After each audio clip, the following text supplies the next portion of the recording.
So what's up mga kapatay guto, magluluto tayo ng carbonara guys. So ito yung ating mga kinakailangan para sa ating carbonara. So meron tayong bacon guys, no.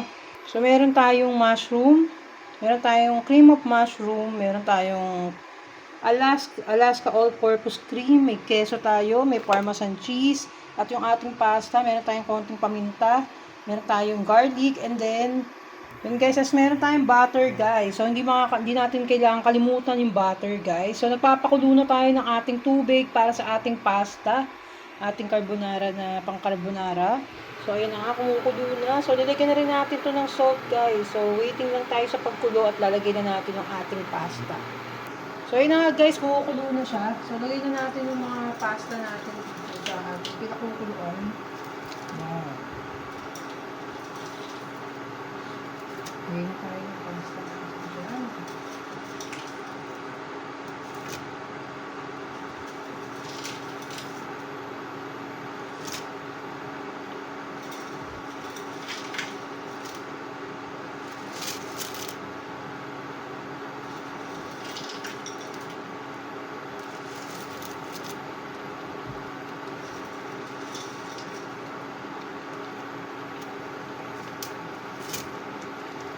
Magdadagdag pa tayo ng tubig guys.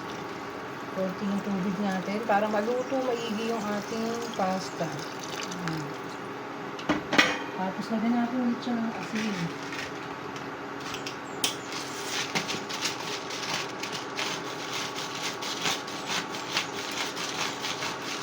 So yeah.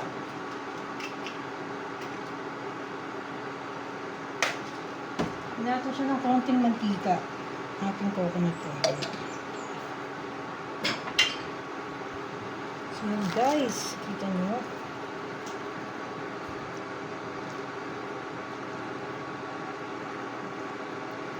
So antayin natin maluto yung ating pasta. Sarap guys. Dapat na lulutuin ko kasi dapat ngayon chicken alfredo. Kaya lang, wala tayong chicken. Pwede din naman tuna pasta to, di ba? Pero bacon ang gagamitin natin, guys. Bacon pasta. Bacon. Carbonara.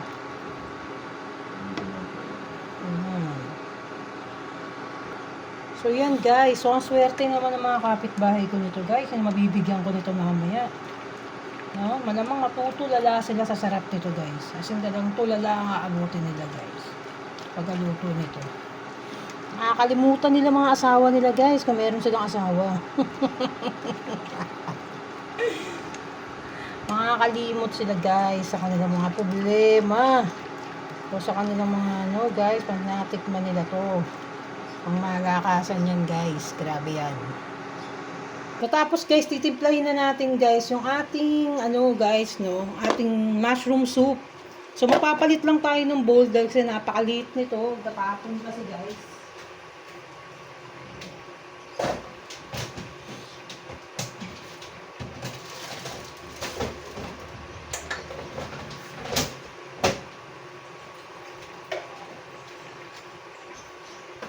So ito yung gagamitin nating bowl guys, yung ating heart shape na nabili na bowl. So yan guys. So lagay na natin yung ating mushroom. So i-mix na natin lahat dito guys, dito sa bowl na to, yung mga kailangan para pag mix natin, pagpapainit natin ng as in ready na siya guys. Yan. Tapos ito ang ating Alaska cream. So itong Alaska cream, natuklasan ko to guys, no, na mas masarap to guys kaysa sa, mas mura din siya doon sa Nestle cream guys, no. Maghanap kayo ng mura ng mga creamer. No, kasi Nestle may mga pangalan lang din kasi. May pangalan din naman tong Alaska kaya lang mas mura talaga siya. Tsaka, para sa akin, parang try naman natin yung ibang cream, di ba? So, ayan, nilagay na natin, guys. Nakikita nyo. So, ito yung magiging sauce natin ng ating white carbonara. No? So, ito yung Pinoy version ng carbonara, guys. Baka meron na namang umepal dyan, guys, no, na hindi ganyan ang pagluto ng carbonara. This is not the authentic carbonara. So, this is the Filipino, style of carbonara. Pinoy style of carbonara. This is not the authenticated carbonara in Italy, guys. Hindi ko sinabi na, no? Kasi yung mga ginagamit talaga doon, alam ko pagluto ng ganun, guys. Kaya lang, sobrang expensive ng gagawin natin. No, hindi makakayanan ng mga, yan, guys. Mga pang-restaurant na yun. Kaya kong gawin kung kaya ko talagang gawin. No, kasi yung talagang nilalagay nila talaga doon, yung mga kesong mamahalin. Tapos, kailangan may olive oil ka doon. 'Di ba? Yun, nilalagyan ng itlog yun. Kasi talagang, guys, grabe, nakatikim na talaga ako nun. As in, kasi yung tropa ko, may barkada siyang nagtatrabaho sa barko. Tapos talagang nagluto siya ng grabe talaga yung sarap. As in, talagang grabe. To the highest level yung sarap niya talaga. As in, talagang kakaiba. As in, napaka-creamy niya. Niya, yung malalasahan mo talaga yung kakaibang lasa nun eh. Tapos yung di ba? So dadamihan natin, guys, yung dito. Kasi pa tayo ng garlic do sa ating butter. Yan. So ganyan, minix na natin, guys. Ayan yung sauce natin.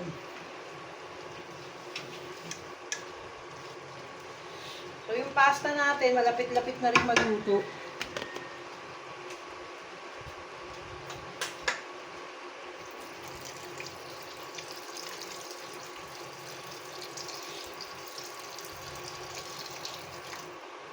So, makikita nyo, guys, nagpalit ako ng table, ng lutuan ko, guys. Yan. So, maayos na ngayon yung table natin. Hindi na uuga-uga. So, video na tayo na maayos. Napapatong na natin ng ganyan. Kaya, di ba? Buti naisipan ko yan, guys. Kasi bala kong bumili sana ng mesa para doon. So, buti naisipan ko yung mesa kong luma. So, yun na nga, guys. So, ganito na. Tapos, next, na gagawin natin, i-slice na natin yung bacon. Kasi nga, ipiprito natin yung bacon. Diba? Pwede na natin ihalo yung bacon doon sa sauce, pero hindi ganun ang gagawin natin, guys. Itatoppings natin yung bacon sa ibabaw ng ating carbonara para maganda yung presentation niya, guys. 'Di ba? Hindi lang tayo nabubusog sa mga mata natin at nabubusog talaga tayo, guys, sa sobrang sarap. 'Di ba? So kailangan mabusog din talaga ang mga mata natin. So lagyan natin 'to ng konting olive oil, guys, yung natin, para yung sauce na. Yan, lagyan ko ng olive oil. So, yung gamit nating olive oil, Donna Elena olive oil, pure olive oil. Tapos, hindi ko napakita sa inyo, lalagyan ko pa pala siya, guys, ng mushroom. Sorry, nakalimutan ko. Haloan ko siya ng mushroom para may pandagdag tayo, guys. Sabi yung mushroom. Ayun, ito pala yung mushroom, yan. Naiba kasi yung ng mushroom eh. Hindi ko napansin. Tama pala, meron palang mushroom dun sa dun sa pinakita ko sa inyo kanina. So, unahin natin lutuin yung mushroom kasi matagal lutuin yun, and then tsaka tayo ng garlic. So, ayan.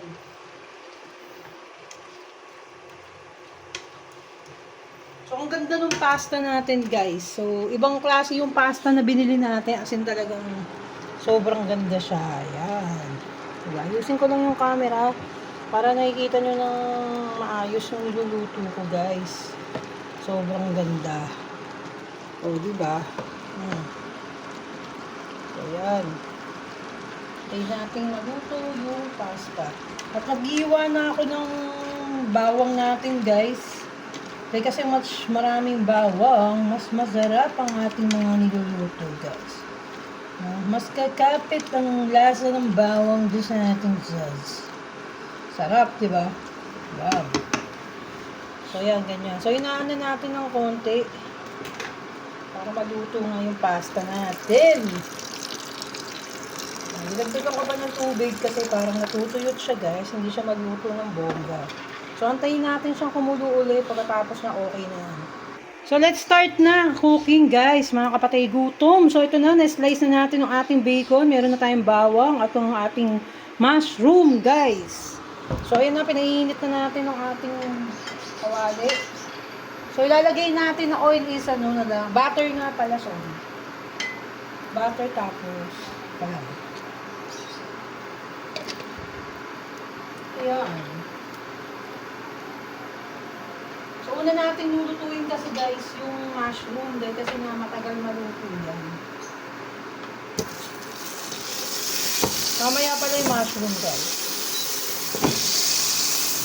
Unahin na natin yung bacon muna.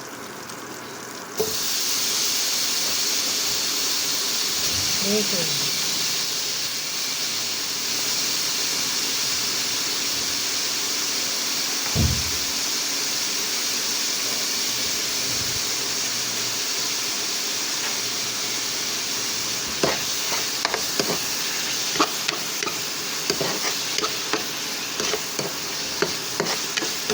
After itong bacon, tsaka natin nilalagay yung ano. Pero alisin muna natin itong bacon guys mamaya. Kasi luto naman natin yung ating ano, mushroom.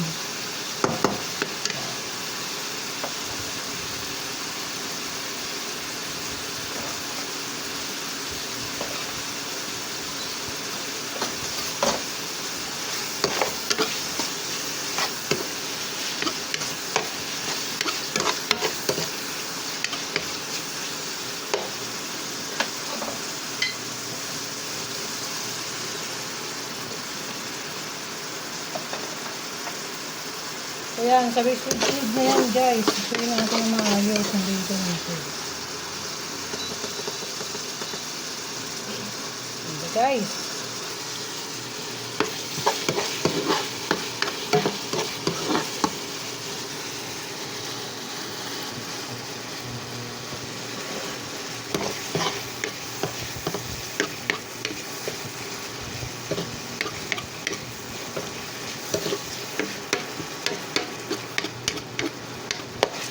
So, ayan lang natin siyang ganyan guys.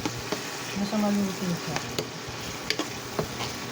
Yung butter natin, naluwan natin ng konting, ano guys, konting ano, coconut oil. Para hindi lang masunog yung ating butter guys. Ayan natin ganyan. Na ma-brown siya guys, yung ating bacon.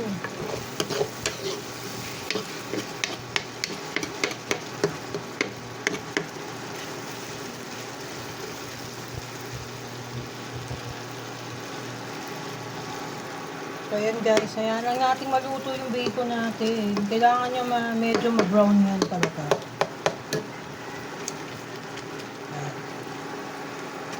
So, naglipat tayo ng lutuan ng bacon guys para mas mabilis maluto yung bacon. Naglipat natin sa stainless. Ayan guys. Mas mabilis kasi nasunog yung aking kawali guys. Hindi tayo pwedeng magluto ng sauce doon ng carbonara. Doon sa kawali natin pagsunog guys. Yun ang hirap guys, no? Mag-iisa lang yung kawali na ginagamit natin.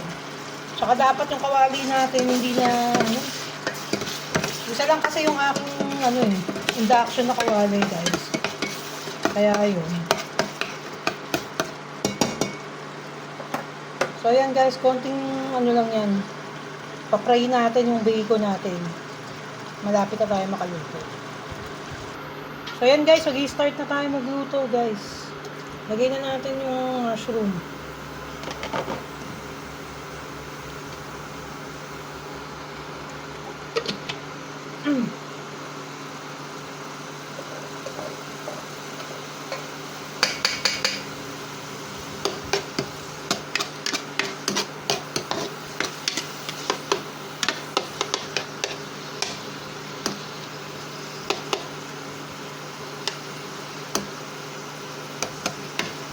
Matagal kasi maluto itong mushroom guys, kailangan lutuin natin na ito.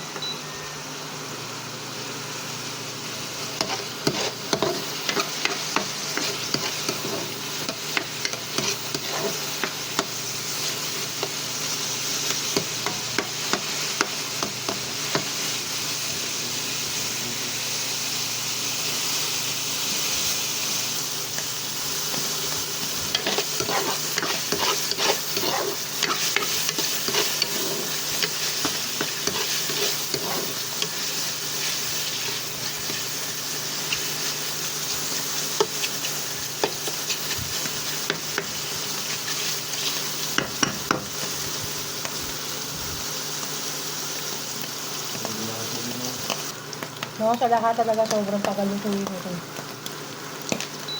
So, yan po yung putok-putok na siya, guys.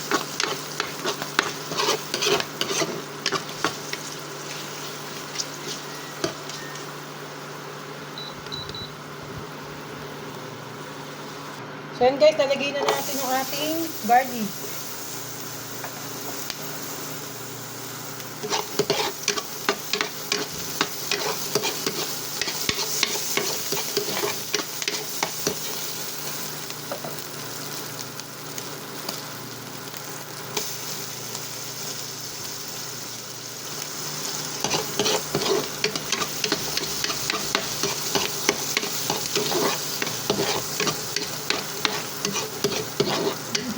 Natin yung apoy.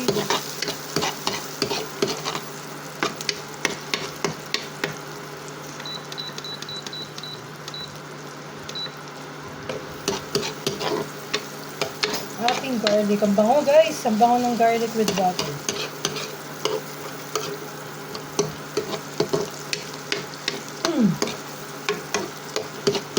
Napakabango.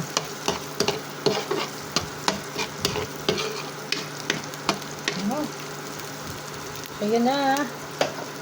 Lagay na natin ang ating white sauce. OMG, the white sauce.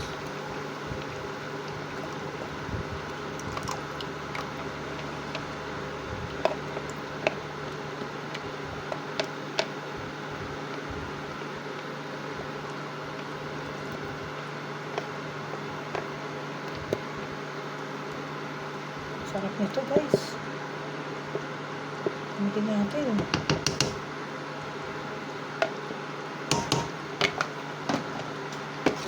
Haluin na natin, guys.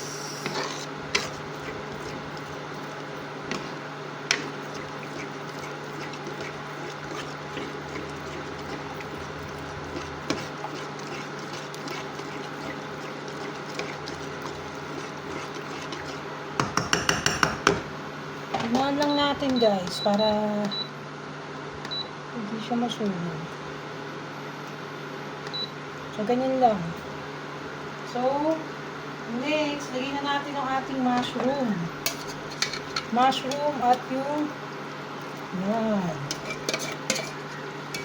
Mushroom and bacon, nilagay na natin.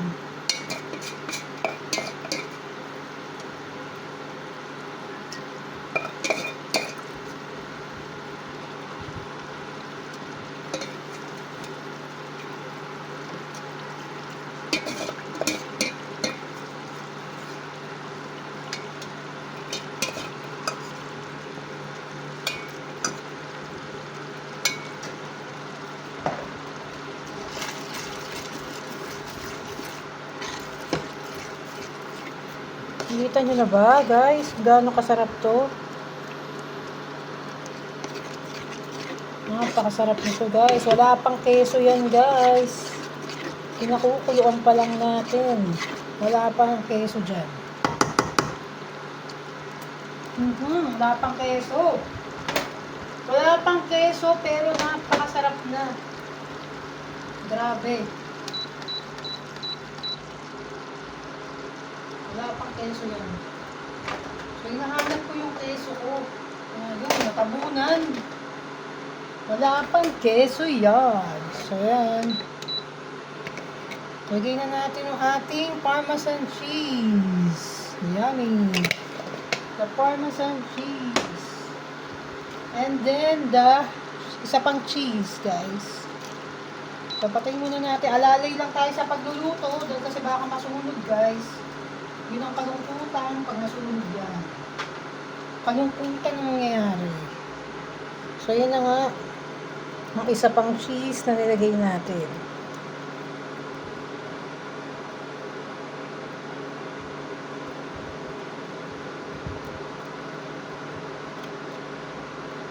Yan. Daming cheese nito guys. Sobrang sarap nito. Yan na. Sarap niyan. Grabe.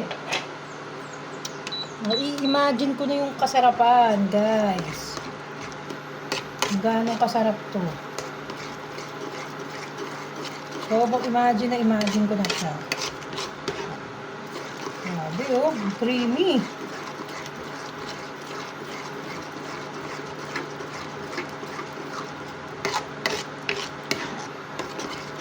Ang sarap nito guys. Ay, grabe. Ibang klase guys. Ang sarap.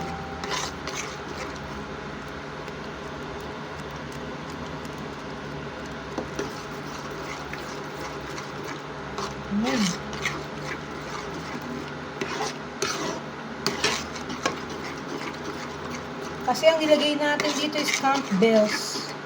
Campbell's na cream of mushroom. Kaya mas lalo siyang naging astig ang lasa guys. Sobra. So, hinaan lang natin yung ating ano dahil yan, okay na yan.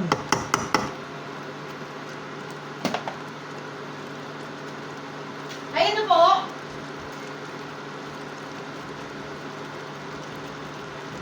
Dali lang po.